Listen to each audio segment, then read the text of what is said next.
প্রথম নারী এবং পুরুষ, প্রথম হাজবেন্ড এন্ড ওয়াইফ, এই দুইজনের পরিবার গঠনের মধ্য দিয়ে এই পৃথিবীতে পরিবার শুরু।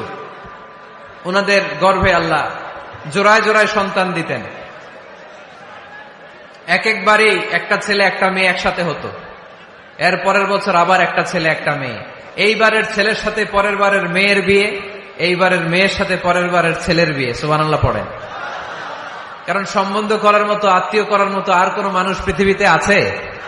ওনারা প্রথম মানব, প্রথম মানবী। এজন্য আল্লাহ তাআলা এইভাবে এই দুই নরনারীর মধ্য দিয়ে পৃথিবীর বুকে এই বিশাল মানব জাতিকে বর্ধিত করেছেন। এখন পৃথিবীতে প্রায় 200টা দেশ, 700 কোটিরও বেশি মানুষ, সব আমরা ভাই ভাই।